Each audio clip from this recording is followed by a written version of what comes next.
दोस्तों नमस्कार। Additional pension में उम्र का बहुत बड़ा फर्क पड़ता है।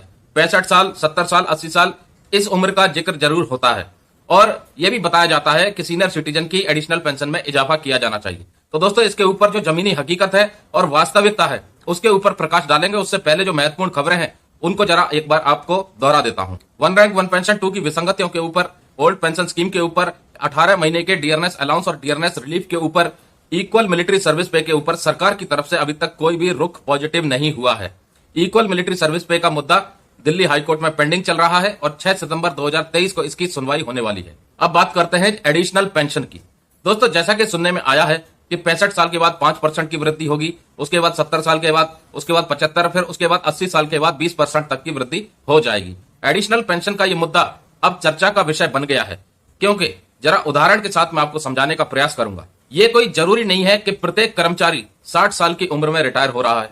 किसी की सर्विस 32 साल है, किसी की सर्विस 24 साल है, किसी की सर्विस 17 साल है। मान लीजिए कोई सिपाही है और वो 20 साल की एज में भर्ती होता है, 37 साल की एज में उसकी 17 साल कंप्लीट हो जाती है और उसको रिटायर कर दिया जाता है क्योंकि उसका प्रमोशन नहीं हुआ था।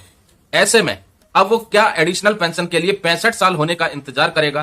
क्या उसकी पेंशन में इजाफा नहीं होना चाहिए? और जो व्यक्ति यानी कि 60 साल के आसपास जाता है उसको 5 साल ही वेट करना पड़ेगा और 20% के लिए केवल 20 साल वेट करना पड़ेगा। वहीं 37 साल वाले को 43 साल का इंतजार करना पड़ेगा 20% एडिशनल पेंशन के लिए। तो ये फर्क नहीं होना चाहिए। एडिशनल पेंशन का मुद्दा कॉमन होना चाहिए कि जो व्यक्ति जिस डेट से रिटायर हुआ है उस डेट से 10 साल ले लो या 20 साल ले लो, उतने टाइम के बाद उसका एडिशनल पेंशन में इजाफा किया जाना चाहिए।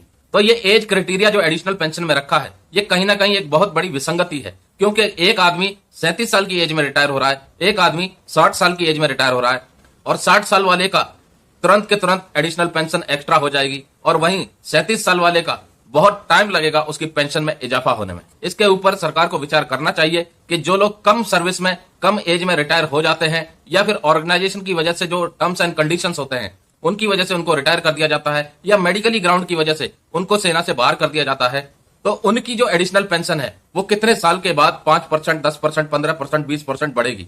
ये एक चर्चा का विषय जरूर होना चाहिए और सरकार को इस चीज का संज्ञान जरूर लेना चाहिए। दोस्तों ये जानकारी कैसी लगी कमेंट करके जरूर बताइएगा। और एडिशनल पेंशन का ये जो दायरा रखा है एज वाइज, ये दायरा एज के हिसाब से होना चाहिए या फिर जिस डेट को बंदा रिटायर हुआ है उस डेट से लेकर के एक कॉमन पीरियड तय कर देना चाहिए कि इतने पीरियड के बाद रिटायरमेंट के इतने % पेंशन बढ़ेगी। नमस्कार दोस्तों, जय हिंद, जय भारत।